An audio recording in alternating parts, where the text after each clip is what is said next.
बिस्मिल्लाहिर्रहमानिर्रहीम। अस्सलाम वालेकुम students, welcome to my YouTube channel learn with Numan. आज की इस वीडियो के अंदर हम अपने केमिस्ट्री फर्स्ट ईयर के सिलेबस का जो फर्स्ट यूनिट है उसके शॉर्ट क्वेश्चंस करेंगे, यानी कि हमारा वो यूनिट क्या हो जाएगा, कंप्लीट हो जाएगा। इससे पहले आप लोगों से गुजारिश है कि चैनल को लाजमी सब्सक्राइब करें और वीडियोस को अपने फ्रेंड्स के साथ जरूर शेयर करें। तो स्टूडेंट बेसिकली इसके जो क्वेश्चन है मोस्टली आपको पता है वो कंसेप्चुअल क्वेश्चन ही आते हैं केमिस्ट्री के अंदर, और वेरी ऑफन क्वेश्चन जो है ना वो रिपीट होते हैं। ऐसा नहीं होता कि जैसे फिजिक्स में होता है ना एक ही पैटर्न पे क्वेश्चन बार बार आते रहते हैं, केमिस्ट्री में हर बार क्वेश्चन जो आता है चेंज, रीजन पीछे वही होती है लेकिन क्वेश्चंस क्या होते हैं चेंज होते हैं। ठीक है, तो फर्स्ट क्वेश्चन है what is first ionization energy example. ये तो आप लोगों को समझाने की जरूरत भी नहीं, आप आयनाइजेशन एनर्जी की फर्स्ट की डेफिनेशन लिखें और फिर इसकी एग्जांपल लिखें। तो फर्स्ट आयनाइजेशन एनर्जी क्या है, द मिनिमम अमाउंट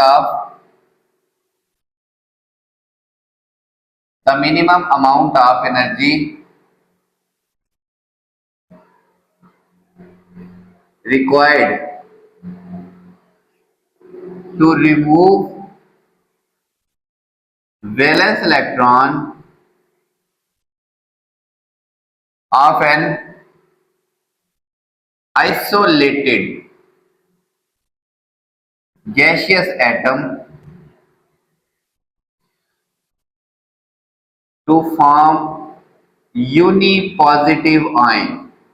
यानी कि एक अकेले गैसियस एटम में से बाहर वाला इलेक्ट्रॉन, वैलेंस इलेक्ट्रॉन निकालने के लिए जो एनर्जी चाहिए होगी कि उसके बाद वो यूनिपॉजिटिव आयन बन जाए, ठीक है, वो क्या कहलाती है, is called first ionization energy. ठीक है, फर्स्ट आयनाइजेशन एनर्जी। ओके, अगर आपने इसकी एग्जांपल लिख रहे हैं सिंपल, उसने पूछा हमसे व्हाट इज, तो आप सोडियम की एग्जांपल दे दें। ठीक है, सोडियम है तो पहले ये सॉलिड फॉर्म में था, ठीक है, तो अब ये गैसियस एटम हो गया स्टूडेंट्स, प्लस चार्ज आ गया और इसके ऊपर एक इलेक्ट्रॉन इसमें से निकल गया। इस वक्त जो हमें एंथैल्पी चेंजेस होंगे वो कितने होंगे, 496 किलो जाउल पर मोल, और ये प्लस के होंगे, हमें एनर्जी चाहिए होगी। ठीक है, बड़ी सिंपल सी है। आपने आयनाइजेशन एनर्जी की एग्जांपल डेफिनेशन लिखनी है, आप बुक वाली लिखे, जो आपके टीचर ने समझाई है वो लिखे, जो आपको याद है वो लिखे, और साथ में एक एग्जांपल, ठीक है, जिस मर्जी की। अच्छा, अब यहाँ पे आ गया टेक्निकल। बेसिकली केमिस्ट्री इस तरह के क्वेश्चन ज्यादा आते हैं। Explain why sulphur has lower ionization energy than phosphorus. अब अगर आप बुक में देखें ना, तो बुक में है जो उसने हमें जहां पे समझाया टॉपिक के अंदर, वहां पे है ऑक्सीजन देन नाइट्रोजन। ठीक है, कि ऑक्सीजन की जो है उसने जो हमें वहां पे पढ़ाया ट्रेंड, तो उसके अंदर बताया कि ऑक्सीजन की नाइट्रोजन की निस्बत क्या है, कम। बेसिकली फास्फोरस नाइट्रोजन वाली फैमिली है और सल्फर ऑक्सीजन वाली फैमिली है, तो इनकी जो इलेक्ट्रॉनिक कन्फिग्रेशन है बिल्कुल वैसे ही है। ठीक है, तो पहले अगर आप इनकी इलेक्ट्रॉनिक कन्फिग्रेशन लिखे ना, तो फास्फोरस के होते हैं 15 इलेक्ट्रॉन, फास्फोरस के कितने होते हैं 15, 1s2। इसका लिखने का तरीका अगर मैं स्टूडेंट्स आपको बताऊं ना, फास्फोरस है ना, तो configuration school school public school ऐसे करके 1s2 1s 2s 2p 3s 3p और ये 4s। ठीक है, खैर ये 4s तक तो जाएगा ही नहीं। देखें 1s में 2 इलेक्ट्रॉन पूरे हो जाएंगे, 2s में भी 2 इलेक्ट्रॉन, पहले आप ऐसे ही लिख लें 2 इलेक्ट्रॉन। ठीक है, 2p में भी 6p में कितने आ सकते हैं 6, तो अभी 10 हुए, 10 और 2 12 और कितने रह गए 3। अब ये जो 3 होंगे ना स्टूडेंट्स, ये px py और pz, 3px 3py 3pz में 1 1 आ जाएगा। ठीक है, तो फास्फोरस के केस में जो वैलेंस शेल है उसके अंदर क्या हुआ, हाफ फिल्ड। ये क्या है, आप लिखेंगे हाफ फिल्ड। ठीक है, अब आ जाए इसके बाद ये फास्फोरस और अब सल्फर के होते हैं 16, 1s2 2s2 2p6 3s2 3p4। अब 4 कैसे आएंगे, ये मैं p को खोल के लिख रहा हूं, px py pz, 3 तरह के, 1 2 3, इसमें तो 4 है, तो एक चौथा कहां पे आ जाएगा ये।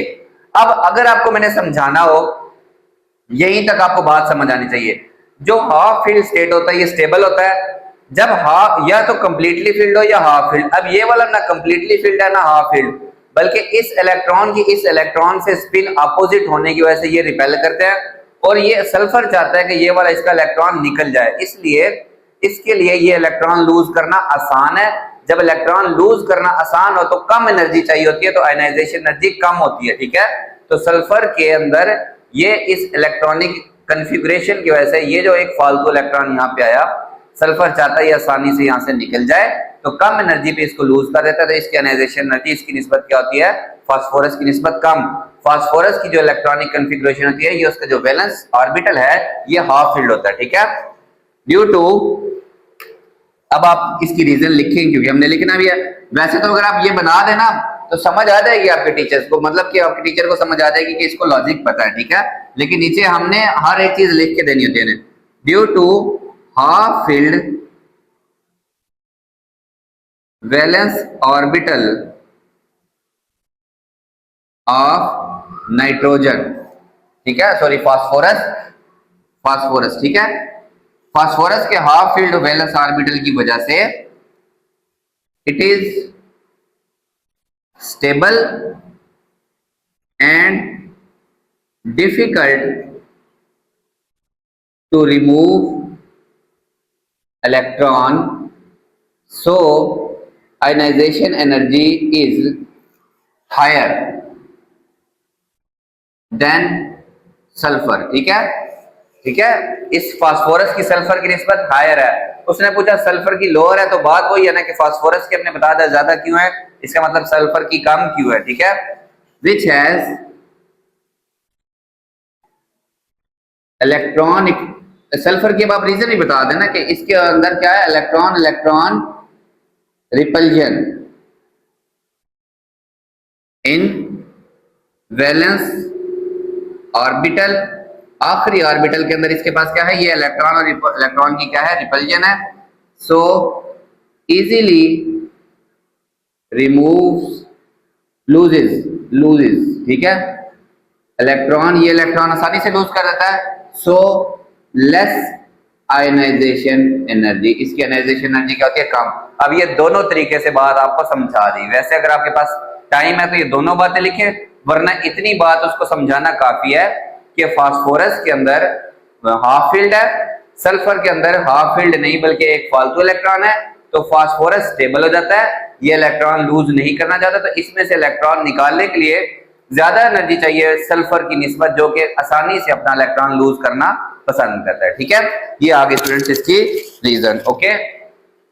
थर्ड शॉर्ट क्वेश्चन आपके पास, see why the elements of group 13 and 17 are called P block, कि ग्रुप 13 और 17 को पी ब्लॉक क्यों कहते हैं, ठीक है।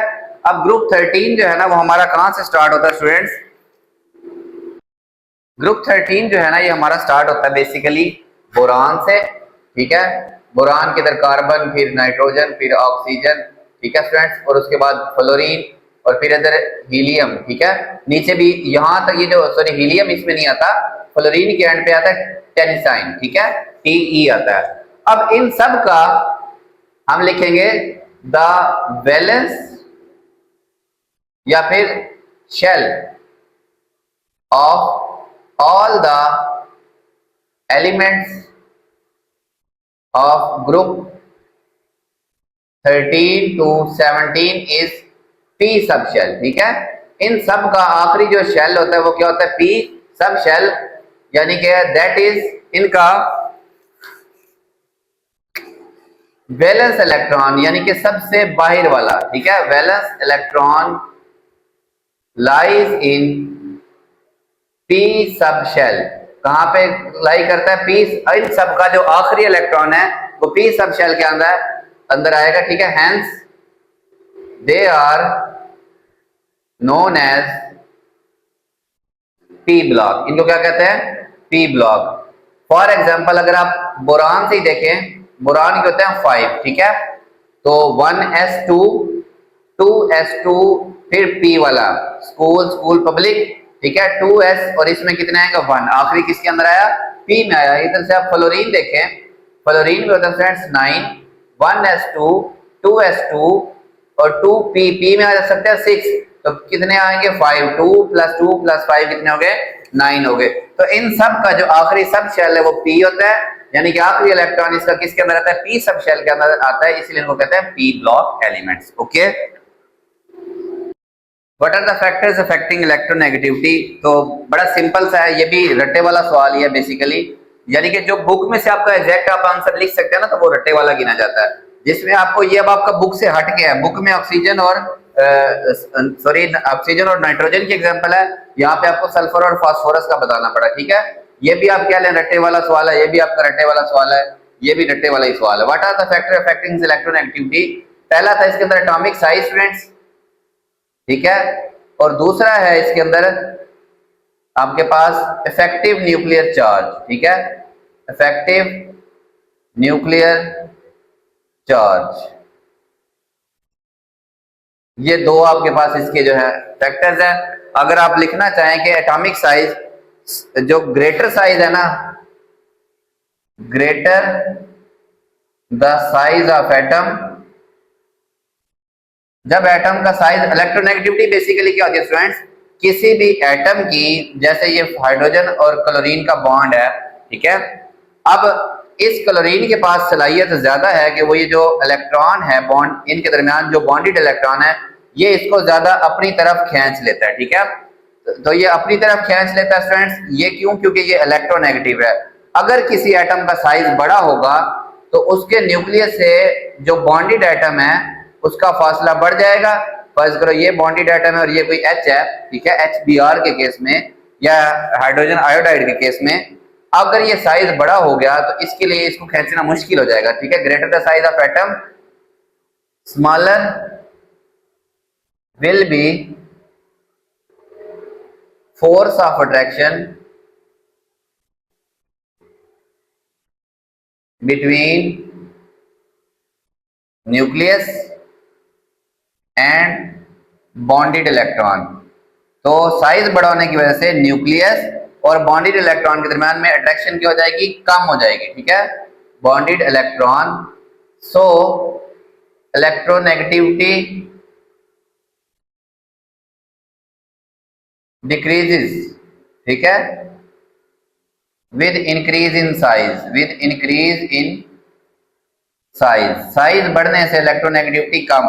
तो पीरियड में तो साइज कम होता है, इस तरफ आए तो इलेक्ट्रोनेगेटिविटी क्या होगी, बढ़ेगी, नीचे जाएं तो साइज बढ़ता है तो इलेक्ट्रोनेगेटिविटी कम होगी। ठीक है स्टूडेंट्स, दूसरा है जी इसका इफेक्टिव न्यूक्लियर चार्ज। ठीक है, तो न्यूक्लियर चार्ज बेसिकली होता है न्यूक्लियस के अंदर मौजूद प्रोटॉन और उसका कंपैरिजन करते हैं बाहर मौजूद इलेक्ट्रॉन से। ठीक है, तो इधर पीरियड में आए ना, देखें जैसे हाइड्रोजन है ना, बल्कि लिथियम के एग्जांपल, 3 प्रोटॉन 3 इलेक्ट्रॉन। ठीक है, जब के एंड पे हम फ्लोरीन पे आ जाए, 9 प्रोटॉन 9 इलेक्ट्रॉन। ठीक है, तो फ्लोरीन का इफेक्टिव न्यूक्लियर चार्ज इसकी निस्बत क्या है, ज्यादा, यानी कि खींचने वाले क्या है, ज्यादा। बेशक इलेक्ट्रॉन भी उतनी है, लेकिन क्योंकि प्रोटॉन हैवी होता है तो प्रोटॉन का इफेक्ट क्या होता है, ज्यादा होता है। ठीक है, तो इफेक्टिव न्यूक्लियर चार्ज बढ़ने से, due to greater nuclear charge, atom क्या करेगा, attracts bonded electron with great strength. ठीक है, जब किसी चीज के ऊपर, किसी एटम के ऊपर ज्यादा न्यूक्लियर चार्ज होगा तो वो ग्रेट स्ट्रेंथ के साथ उसको क्या करेगा, खींचेगा बॉन्डेड इलेक्ट्रॉन को। सो इलेक्ट्रोनेगेटिविटी विल बी हायर, ये क्या होगी स्टूडेंट्स, हायर होगी। ओके, तो आपने जब ये 2 नंबर का क्वेश्चन है तो 1 नंबर का आपने समझे ये अटेम्प्ट करना और 1 नंबर का आपने ये अटेम्प्ट करना। ओके स्टूडेंट्स, आगे चलते हैं।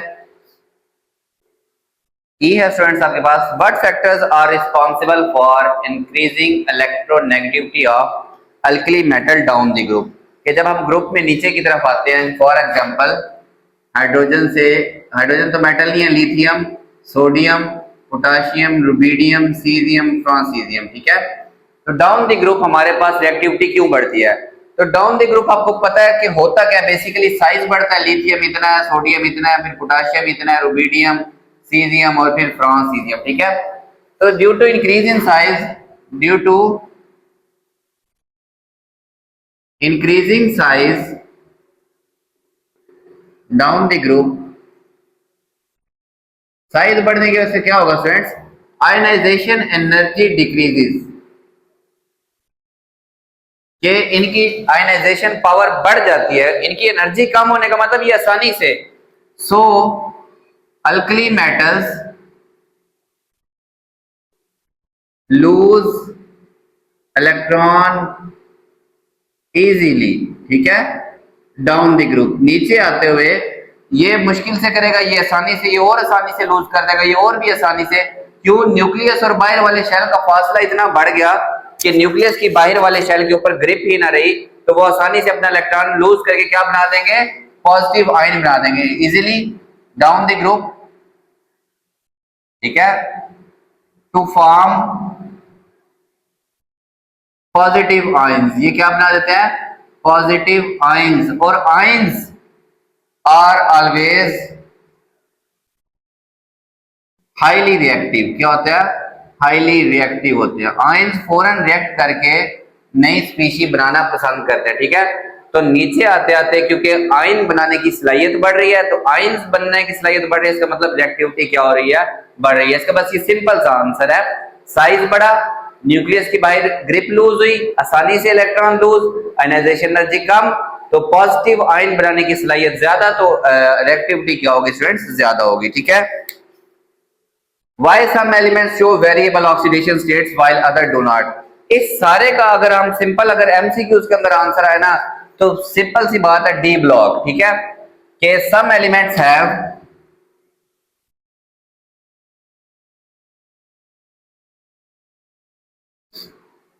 empty or half of partial field, ठीक है। यही आपने रीजन लिखनी है। मैं आपको पहले लिख के बता दूं फिर समझाता हूं। पार्शली फील्ड डी ऑर्बिटल, ठीक है। कुछ एलिमेंट्स के पास बिल्कुल खाली होता है या फिर पार्शली फील्ड होता है, ठीक है, विच इन्वॉल्व्स इन बॉन्डिंग, ठीक है, जो बॉन्डिंग के अंदर इन्वॉल्व होके and shows variable oxidation state, ठीक है, ऑक्सीडेशन स्टेट, ठीक है। फॉर एग्जाम्पल सल्फर की बात करें तो 16 1s2 school school public school DPS, ठीक है। देखिए ऐसे लिखते हैं, एस को हमेशा 1s 2s 3s 4s, ठीक है। इधर देखिए 3p 4p और डी हमेशा 3 से स्टार्ट होता है। अब अगर आप इसको फील्ड करें ना, तो स्कूल पब्लिक स्कूल, ठीक है, कितने हो गए स्टूडेंट्स? 2 4 10 12 और कितने रह गए? 4 रह गए, ठीक है। अब बेसिकली ये जो 4s और 3d होते हैं ना, ये वेरी क्लोज इन एनर्जी होते हैं। तो इस 4s के बजाय जब ये 3d इन्वॉल्व हो जाता है ना, तो ये अपने p से कुछ ये वाला और ये वाला वेरी क्लोज इन एनर्जी होते हैं, ठीक है। स्कूल पब्लिक स्कूल, ये p d और s ये क्या होते हैं? एनर्जी में वेरी क्लोज होते हैं, ठीक है। इसकी कॉन्फ़िगरेशन लिखें तो बेसिकली आपने हमेशा लिखना होता है school public school divisional public school, ऐसे करके। स्कूल आपके पास s हमेशा 1, फिर s2, फिर s3, फिर s4, p हमेशा 2 से स्टार्ट करना है, 2p 3p और d हमेशा 3 से स्टार्ट करना है। देखिए अब 16 फिल करें इसके, ठीक है। पहले में आके 2, दूसरे में भी 2, p में 6 आ सकते हैं 2 और रह गए 4, ठीक है। अब स्टूडेंट्स हमारे पास क्या होता है कि बेसिकली ये जो 4s और 3d है ना, ये 4s पहले क्यों आ गया? ये 4s और 3d एनर्जी में तकरीबन एक दूसरे के बराबर होते हैं, ठीक है। तो बेशक आप 3d पहले लिख ले या 4s सल्फर के केस में, ठीक है। अब ये d बिल्कुल खाली होता है और d x y dy z इसके 5 होते हैं। तो ये क्या करता है? फास्फोरस से भी एक इलेक्ट्रॉन इधर, ये सॉरी फास्फोरस कह रहा हूं, p ब्लॉक से एक इलेक्ट्रॉन d में चला जाता है, ठीक है। ये जब मैंने टॉपिक समझाया वेरिएबल ऑक्सीडेशन स्टेट, उसके अंदर मैंने क्लियर समझाया हुआ। देखिए अगर मैं p को ओपन लिखूं ना, pxy pyz py और pz और d देखें, dxy dyz dzx dx square y square और dz का स्क्वायर, ये क्या करता है? इसमें है 4, इसके अंदर कितने हैं? 4। ये इसमें से भी एक उठा के इसमें भेज देता है, ठीक है। मतलब जो रिपल्शन होती है उस रिपल्शन को भी खत्म करके p में 3 और चौथा इधर, और सम टाइम ये 3s में से भी ये जो 3s है इसके अंदर भी एक एक उठा के कहां भेज देगा, ये यहाँ। अब इस केस में जब ये 6 के 6 शेयर करता है तो ये +6 शो करता है। अगर ये s को इन्वॉल्व नहीं करेगा तो ये +4 शो करेगा, और अगर ये अपनी असल हालत में रहेगा तो ये +2 शो करेगा। तो आपके पास ये जो पार्शली या एम्प्टी d ऑर्बिटल है, ठीक है, ये क्या करता है, बॉन्डिंग के अंदर इन्वॉल्व होता है और वेरिएबल ऑक्सीडेशन स्टेट की वजह बनता है। अब हमेशा क्या होता है कि ये तो सल्फर के केस में हो गया ना, मोस्टली ये देखिए ये 3 है तो ये 4 है, ठीक है। एक और वजह ड्यू टू इन्वॉल्वमेंट ऑफ, असल वजह किसकी, क्या कौन सा इन्वॉल्व हो रहा है आपके पास, अगर ये है, ये n है ना, देखिए फोर्थ s है, फोर्थ, ठीक है, ns, और उससे एक कम d ऑर्बिटल, ठीक है। s वाला अगर 4 है तो 3d, s वाला अगर 5 है तो ये 4d इन्वॉल्व हो जाएगा, ठीक है। इन दोनों की इन्वॉल्वमेंट की वजह से some elements show variable oxidation state, ठीक है। ये क्या करते हैं, वेरिएबल ऑक्सीडेशन स्टेट शो करते हैं। सल्फर की ये रीजन है और फास्फोरस की कि स्टूडेंट्स इनका जो d ऑर्बिटल होता है ये क्या करता है, बॉन्डिंग के अंदर हिस्सा ले लेता है, ठीक है, जिसकी वजह से ये वेरिएबल ऑक्सीडेशन स्टेट शो करते हैं। ओके, अच्छा आपके पास G आ गया ना स्टूडेंट्स। G जो है ना आपका MCQs हो सकता है, और इसके लिए बेसिकली इतने बड़े के लिए आपको पीरियोडिक टेबल ही याद होना चाहिए, कुछ ना कुछ मशहूर फैमिलीज हैं वो याद होनी चाहिए, ठीक है। तो अब ये कहता है कि पीरियड 5, ठीक है, identify the element in period 5। Period 5 का मतलब n, यानी कि उसके वैलेंस शेल कौन सा होगा, 5th होगा, कौन सा होगा, 5th होगा। ग्रुप 15, ठीक है, और ग्रुप 15 का मतलब इसके वैलेंस शेल के अंदर स्टूडेंट्स कितने इलेक्ट्रॉन होंगे आपको पता है। ग्रुप 15 का मतलब स्टूडेंट्स वैलेंस शेल के अंदर आपको पता है ग्रुप 1 2 के बाद, ठीक है, 13 वाले जो ये कहलाते हैं बी कहलाते हैं, ठीक है। 13 वाले में 3, 14 वाले में 4, 15 वाले में आखिरी शेल के अंदर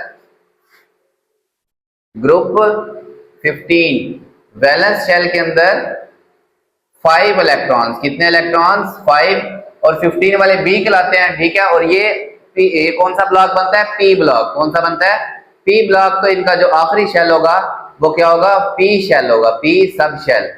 ये सारा कुछ आप इससे निकाल सकते हैं, ठीक है। अब वैसे अगर आपको ग्रुप 15 याद है ना, तो ग्रुप 15 होता है नाइट्रोजन, फास्फोरस, आर्सेनिक, ठीक है, फिर एंटीमनी आता है इसके एंड पे। ओके स्टूडेंट्स, ये नाइट्रोजन होता है बेसिकली सेकंड पीरियड में, ये थर्ड पीरियड में, ये फोर्थ पीरियड, और ये 5th पीरियड के अंदर एंटीमनी आता है। अगर MCQs में आता है तो अगर आपको ये फैमिली याद है ना तब आपके लिए बड़ा आसान हो जाएगा, ठीक है। अदरवाइज फिर आप इसकी लिखेंगे इलेक्ट्रॉनिक कॉन्फ़िगरेशन, और फिर वो आपको सबकी याद हो तो बात है, अदरवाइज नहीं। देखें इलेक्ट्रॉनिक कॉन्फ़िगरेशन क्या कहती है कि आखिरी शेल एक तो पी सब शेल और 5th होना चाहिए, ठीक है, और आखिरी शेल के अंदर कितने इलेक्ट्रॉन होने चाहिए, 5। 15 का मतलब 5 आ रहा है ना एंड पे 5। तो हम अगर बनाए स्कूल पब्लिक स्कूल, खुला करके लिखते हैं जरा, school public school divisional public school, फिर FDPS आता है, ठीक है। S हमेशा 1 से 1S 2S 3S 4S 5S यहां तक ये हमारा आना है, ठीक है। P हमेशा 2 से स्टार्ट करता है, 2P 3P 4P 5P, ठीक है। तो ये वाला S हमारा इस्तेमाल नहीं, क्योंकि आखिरी वैसे भी P के अंदर आना है। D कहां से स्टार्ट होता है स्टूडेंट्स, 3D और 4D। S वालों को जब भी लिखना शुरू करना है 1 से, P वालों को जब भी लिखना है 2 से, D वालों को जब भी लिखना है 3 से। S में आ सकते हैं स्टूडेंट मैक्सिमम 2, ठीक है, इसमें भी 2, इसमें भी 2, इसमें भी 2, इसमें भी 2। T में आ सकते हैं 6, कितने हो गए, 10 और 10 20, ठीक है। अच्छा अब देखें D 10 आ सकते हैं, P में 6 आ सकते हैं, 4D में अगेन 10 आएंगे, कितने आएंगे, 10 आएंगे। अब ये रहेगा हमारे पास 5P। अब ये 5S और 5P ये इसका बाहर वाला शेल है, 5S और 5P। तो आखिरी में आने हैं 5 इलेक्ट्रॉन, कितने, तो 2 आ गए इसमें और 3 फिर किस में आएंगे, P के अंदर। ये हमारे पास इलेक्ट्रॉनिक कॉन्फ़िगरेशन होगी।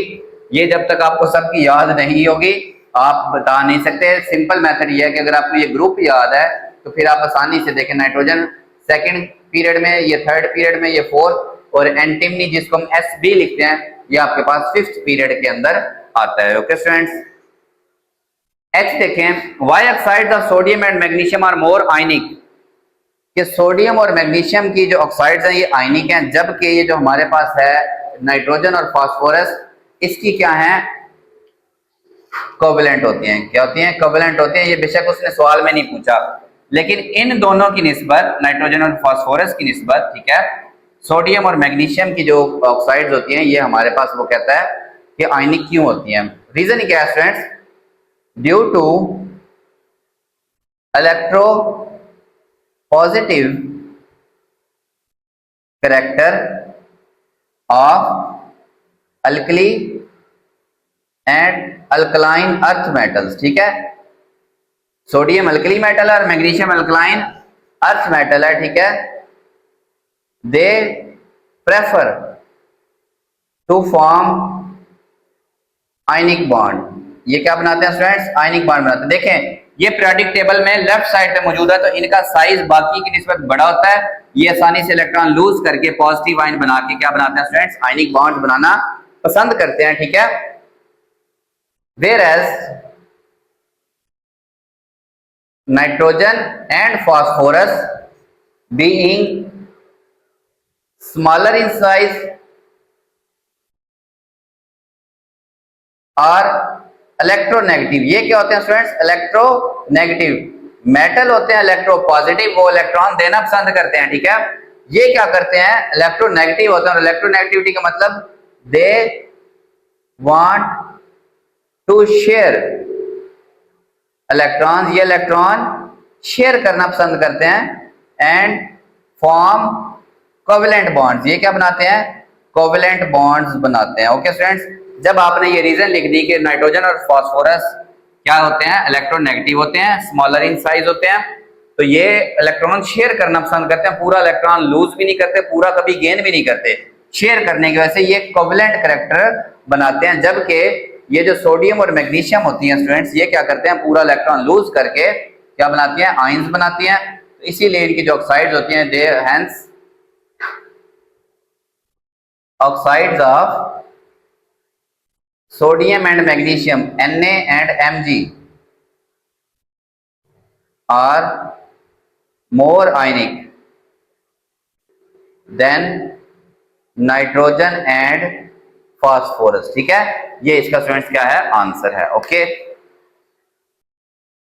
अच्छा जी, आपके पास आई है, give reason for different chemical reactivity of sodium and magnesium towards oxygen and chlorine. कि सोडियम और मैग्नीशियम जो है ना ऑक्सीजन और क्लोरीन की तरफ अलग अलग रिएक्टिविटी क्यों शो करते हैं? इसका सिंपल सा आंसर है students, due to different oxidation states. ठीक है, दोनों का ऑक्सीडेशन स्टेट्स क्या है? अलग अलग है। कैसे? सोडियम शो करता है +1, ठीक है, जबकि मैग्नीशियम शो करता है +2। ठीक है, अब सोडियम के वैलेंस शेल में एक ही इलेक्ट्रॉन होता है। अब आप इसकी कॉन्फ़िगरेशन देखें ना, सोडियम की 11, ठीक है, 1s2 2s2 2p6, ठीक है, और फिर 3s में 1। तो इसका ये जो आखिरी एक इलेक्ट्रॉन होता है, इसकी ख्वाहिश होती है इसको लूज करे, इसका ऑक्टेट क्या हो जाए? कंप्लीट। ठीक है, जबकि मैग्नीशियम 12 होता है, तो 1s2 2s2 2p6 और 3s2। ठीक है, अब इसके लिए एक इलेक्ट्रॉन लूज करना आसान होता है। मैग्नीशियम स्टेबल कब होगा? जब ये दो के दो इलेक्ट्रॉन लूज करें। ठीक है, सो हम यहां लिखेंगे sodium loses its 1 electron easily, ठीक है, एंड इज स्टेबल। ये क्या हो जाता है? स्टेबल हो जाता है। रिएक्ट करके फौरन क्या होता है? स्टेबल अपना इलेक्ट्रॉन लूज करके ऑक्सीजन को दे देता है या क्लोरीन को देता है। ठीक है, वेयर एज जो मैग्नीशियम है ना students, magnesium has to lose 2 electrons. कितने इलेक्ट्रॉन लूज करने पड़ते हैं इस बेचारे को? देखें, इसका ऑर्बिट शेल कंप्लीट, जब ये बाहर वाले दोनों खत्म होंगे तब ऑक्टेट कंप्लीट होगा। ठीक है, तो दो लूज करने का मतलब when first electron is removed, जब एक इलेक्ट्रॉन रिमूव कर लें very high ionization energy is required. जब आपको पता है ना कि एक इलेक्ट्रॉन निकल जाएगा, फर्स्ट करें इसमें एक रह गया, अब इसके ऊपर +1 चार्ज आ जाएगा, ठीक है। तो दूसरा निकालने के लिए, क्योंकि अब इसका न्यूक्लियर चार्ज बढ़ गया, साइज छोटा, ये पॉजिटिव है पहले की निस्बत, तो दूसरा इलेक्ट्रॉन निकालने के लिए बहुत ज्यादा एनर्जी चाहिए होगी, ठीक है। तो बेसिकली 2 होते हैं। Second ionization energy is required very high, ठीक है, is required. So magnesium is less reactive than sodium towards oxygen and chlorine, ठीक है स्टूडेंट्स। वजह यही है कि सोडियम के पास सिर्फ लूज करने के लिए एक इलेक्ट्रॉन होता है, ये फौरन से लूज करता है, हाईली रिएक्टिव हो जाता है, मतलब जो जितनी आसानी से लूज करे वो उतना अच्छा रिएक्टिव। मैग्नीशियम बेचारे के लिए मजबूरी है, स्टेबल होगा, जब ये 2 के 2 लूज करेगा, तो 2 लूज करने के लिए जब एक इलेक्ट्रॉन रिमूव हो जाए तो सेकंड आयनाइजेशन एनर्जी बहुत हाई होती है, ठीक है। इसलिए ये क्लोरीन सोडियम की निस्बत क्या होता है, कम रिएक्टिव होता है टुवर्ड्स ऑक्सीजन एंड क्लोरीन, ये ओ लिखा हुआ है। Okay students. अच्छा जी, ये आपके 2 टेक्निकल क्वेश्चन हैं, दोनों तकरीबन आप कह लें कि सेम ही है। वो कहता है why ionization of energy is lithium is much lower than helium. Helium में 2 इलेक्ट्रॉन होते हैं, ठीक है, और लिथियम में कितने इलेक्ट्रॉन होते हैं, 3 होते हैं। इलेक्ट्रॉनिक कन्फिग्रेशन 3 इलेक्ट्रॉन और 3 प्रोटॉन। इसके न्यूक्लियस में 2 इलेक्ट्रॉन और 2 प्रोटॉन और बाहर 2 इलेक्ट्रॉन, ठीक है। ये नोबल गैस है। इसकी कन्फिग्रेशन सीधी सीधी 1s2, इसकी कन्फिग्रेशन 1s2 2s1। स्कूल होता है ना, देखिए पहले 3 है ना, तो पहले में 2 और दूसरे में 1। तो हीलियम बेसिकली स्टूडेंट्स एक तो नोबल गैस है, ये इनर्ट होते हैं, ये रिएक्ट ही नहीं करते, इसलिए इनका इलेक्ट्रॉन निकालना बहुत मुश्किल। देखे ना, इसका पहला शेल साइज बहुत छोटा, एक ही शेल है और उसमें 2 इलेक्ट्रॉन्स है, कंप्लीटली फील्ड तो स्टेबल है, मतलब इसको जरूरत ही नहीं किसी के साथ पंगा लेने की। लिथियम है, पहले में 2, डेफिनेटली जब दूसरा न्यूक्लियस आया तो साइज बढ़ा, अब ये कंप्लीटली फील्ड भी नहीं है। दूसरे में जब तक 8 पूरे नहीं होंगे, या चलें अगर हम S की बात करें तो S में 2 इलेक्ट्रॉन हो तो S सब शेल फिल हो जाता है, ठीक है। वैसे तो 2p भी होगा, लेकिन चलें 2s अगर फिल होगा तो ये स्टेबल हो सकता है, ठीक है, लेकिन ये भी हाफ फील्ड है, ठीक है। तो 2 रीजन है, because size of lithium is greater and is half filled, ठीक है। so it is easy to remove its electron as compared to helium which is smaller in size, size में क्या है, छोटा, and have completely filled orbital. एक ही orbital और वही orbit है और वही क्या है, कंप्लीटली फिल्ड है। तो जो कंप्लीटली फिल्ड हो वो इतनी आसानी से इलेक्ट्रॉन लूज नहीं कर सकता, ठीक है। सो आयनाइजेशन एनर्जी ऑफ लिथियम ये क्या होती है स्टूडेंट्स, हमारे पास कम होती है आयनाइजेशन एनर्जी किसकी, हीलियम की निस्बत, ठीक है। ये नोबल गैसेज हैं, कई चीजें आप लिख सकते हैं, ये नोबल गैसेज हैं, इनर्ट हैं, ठीक है, रिएक्ट नहीं करती, वैलेंस शेल फील्ड, ये इसका डुप्लेट कंप्लीट है। आखिरी शेल में 2 इलेक्ट्रॉन हो तो डुप्लेट, अगर 8 इलेक्ट्रॉन हो तो उसको हम ऑक्टेट कहते हैं।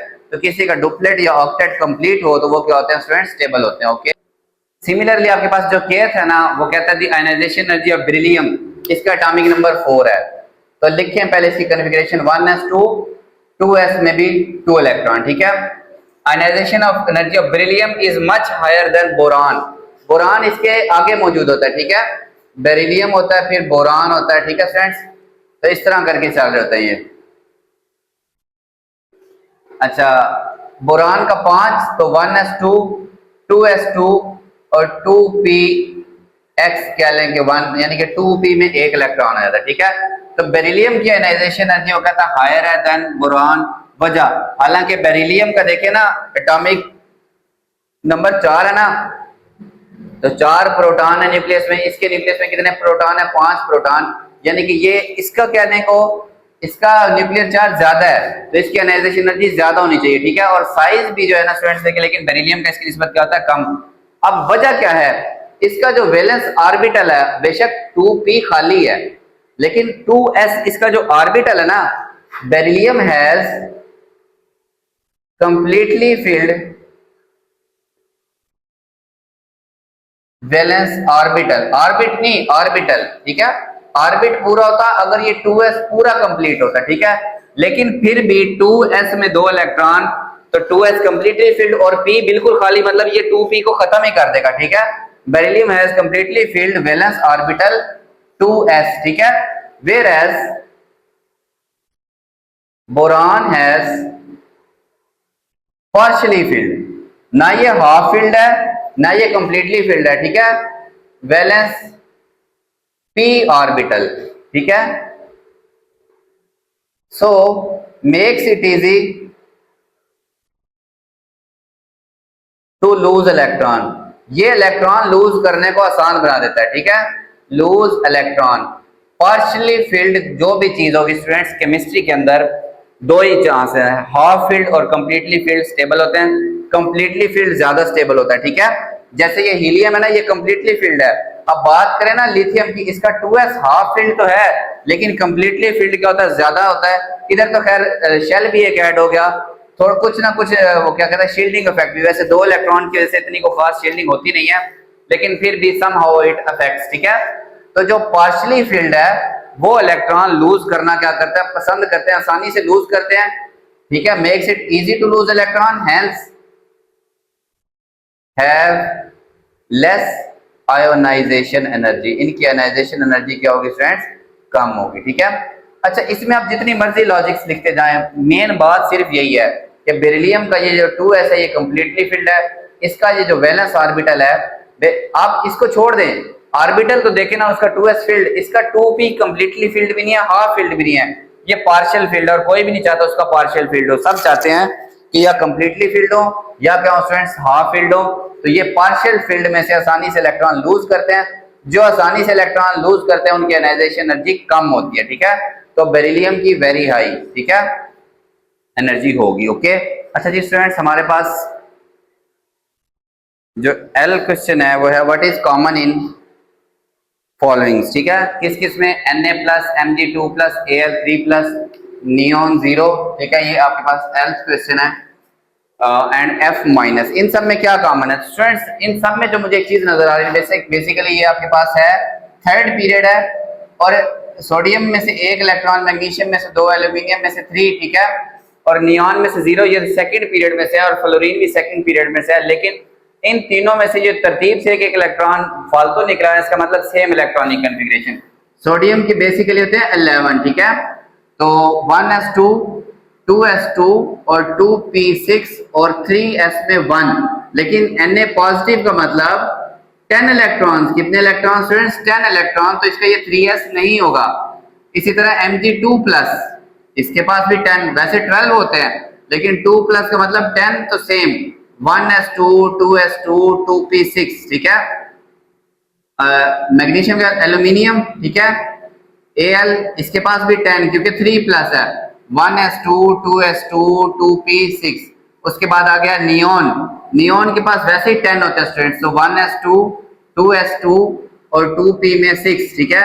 और फ्लोरीन माइनस, इसके पास होते हैं 9, लेकिन इसने एक गेन किया हुआ, इसके पास भी हो गए 10, 1s2, 2s2, नेचुरली फ्लोरीन में होते हैं 5, इसने एक गेन किया तो यहाँ पे इसके भी कितने हो गए 6, ठीक है। तो क्या कॉमन है, they have same electronic configuration, ठीक है, या फिर अरेंजमेंट कह लें, एक ही बात है, इलेक्ट्रॉनिक अरेंजमेंट सबकी क्या होगी स्टूडेंट्स, सेम होगी। अब वो कहता है इनको साइज के लिहाज से इंक्रीज करें, तो आप पहले इनका लिखें न्यूक्लियर चार्ज, लिखें न्यूक्लियर चार्ज। देखें सोडियम के 11 प्रोटॉन 10 इलेक्ट्रॉन्स को खींच रहे हैं, ठीक है, सोडियम में। मैग्नीशियम में 12 प्रोटॉन 10 इलेक्ट्रॉन्स को खींच रहे हैं। एल्यूमिनियम में 13, क्योंकि इसका वैसे 13 होता है, तो 13 प्रोटॉन अब 10 इलेक्ट्रॉन्स को खींच रहे हैं। नियोन में 10 प्रोटॉन 10 ही इलेक्ट्रॉन्स को खींच रहे हैं, जबकि फ्लोरीन है ना F माइनस, इसका होता है बेसिकली 9 प्रोटॉन होते हैं, माइनस में इलेक्ट्रॉन कितने हो गए 10 हो गए। ओके, अब देखिए जिसका ये डिफरेंस ज्यादा होगा, मतलब प्रोटॉन ज्यादा और इलेक्ट्रॉन कम, इलेक्ट्रॉन तो सब में सेम, तो पॉजिटिव करेक्टर सबसे ज्यादा एल्यूमिनियम में न्यूक्लियर चार्ज, ठीक है, तो एल्यूमिनियम सबसे छोटा होगा, उससे बड़ा है, इनको हमने साइज में इंक्रीजिंग ऑर्डर में लिखना है।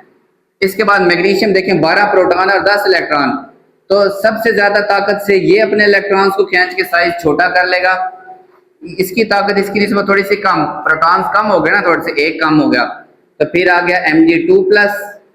ओके, फिर आ गया स्टूडेंट्स इसके बाद आपके पास ये सोडियम प्लस Na पॉजिटिव, फिर इससे छोटा, ठीक है, सोडियम बड़ा है, इससे छोटा क्या होगा नियोन, 10 प्रोटॉन 10 इलेक्ट्रॉन, फिर फ्लोरीन माइनस, क्योंकि इसने तो एक इलेक्ट्रॉन उल्टा बढ़ाया हुआ है, तो ये सबसे कम खींचेंगे, खींचने वाले 9 है और खींचना कितना होगा 10 को, तो फ्लोरीन का साइज सबसे क्या होगा बड़ा होगा। ठीक है, देखिए इसके खींचने वाले सबसे ज्यादा है और जिनको खींचना है वो 10 ही हैं, तो ये खींच के साइज को बड़ा क्या कर लेंगे, छोटा कर लेंगे, ज्यादा क्लोज कर लेंगे। ठीक है, मैग्नीशियम उसकी निस्बत थोड़ा सा कम क्लोज करेगा।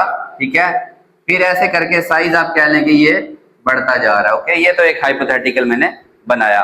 तो बेसिकली साइज डिपेंड करता है इफेक्टिव न्यूक्लियर चार्ज, जिसके न्यूक्लियस पे चार्ज ज्यादा होगा, इलेक्ट्रॉन्स तो सबके सेम है, वो ज्यादा कुव्वत से क्या करेगा, अट्रैक्ट करेगा।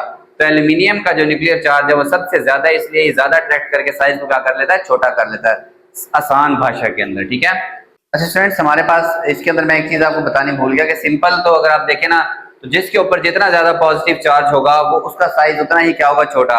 इसके ऊपर सबसे ज्यादा पॉजिटिव चार्ज है, सबसे छोटा साइज, इसके ऊपर तो नेगेटिव वालों का साइज पॉजिटिव वालों की निस्बत क्या होता है, बहुत बड़ा होता है, चाहे ठीक है एटॉमिक नंबर या न्यूक्लियर चार्ज जो भी हो।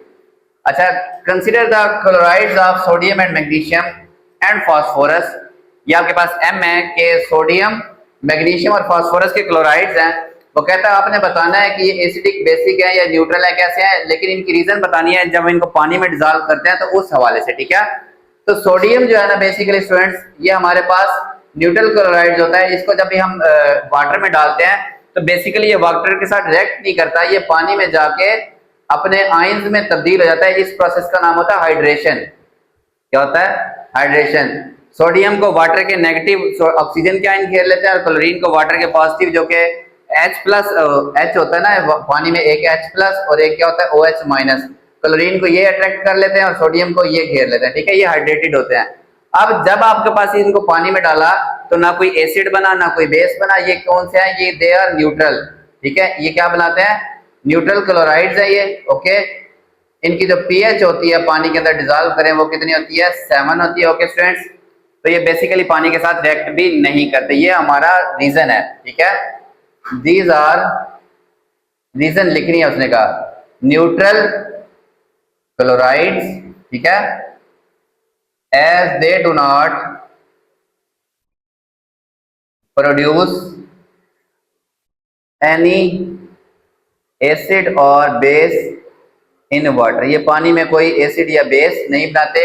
pH इज आल्सो कितनी है, 7 है। ठीक है, अच्छा अब आ जाएं दूसरी MgCl2।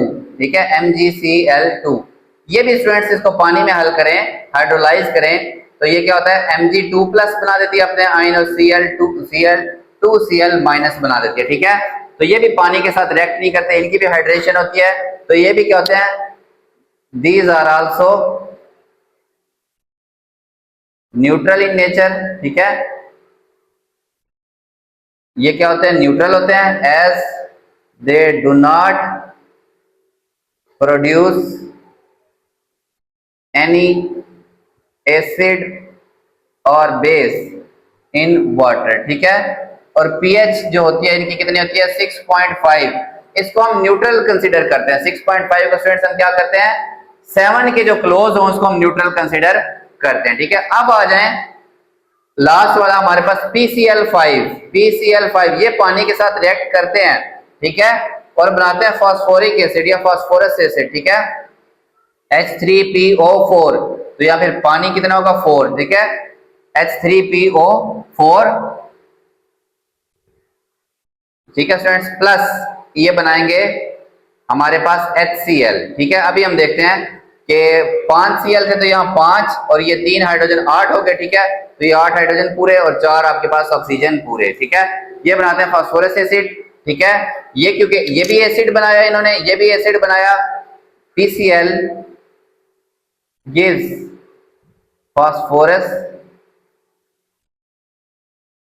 फॉस्फोरिक एसिड, ठीक है।